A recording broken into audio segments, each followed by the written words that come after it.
Nagsimula ang lahat sa eskwela, nagsama-samang 12, sa kalokohan at sa tuksuhan, hindi maawat sa isa't isa. Madalas ang standby sa cafeteria, isang barkada na kay saya.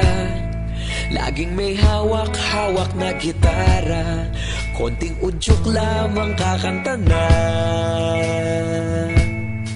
Kay simple lamang ng buhay nun, walang mabibigat na suliranin. Problema lamang laging kulang ang datong. Sana napunta ang panahon? Sana nga ba? Sana nga ba? Sana napunta ang panahon? Sana nga ba? Sana nga ba? Sana napunta ang panahon? Sa unang ligaw kayo'y magkasama, magkasabwat sa pambobola.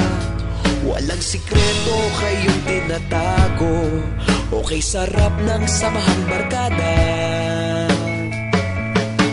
Nagkawatakan na sa kolehiyo, kanya-kanya na ang lakaran. Kahit minsan na lang kung magkita, pagkakaibigay hindi nawala. At kung saan na napadpad ang ilan, sa dating eskwela meron ding naiwan.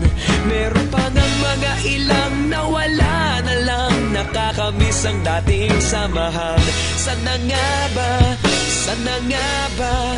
Sana nga bang barkada ngayon? Sana nga ba? Sana nga ba? Sana nga bang barkada ngayon?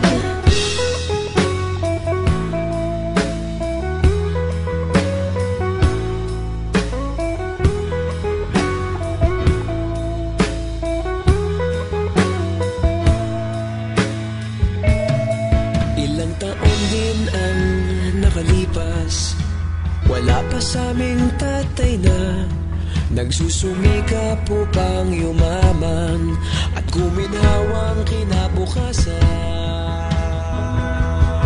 Paminsan-minsan kami nagkikita, mga naiwan at natira. At gaya nung araw namin sa eskwela, pag magkasama'y nagwawala.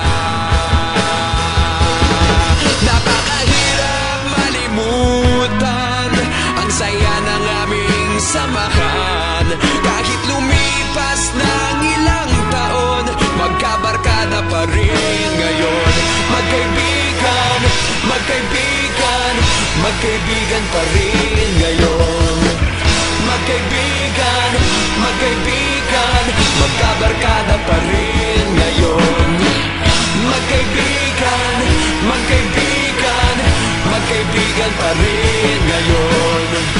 Magkaibigan, magkaibigan, magkabarkada pa rin ngayon. Magkaibigan, magkaibigan, magkaibigan pa rin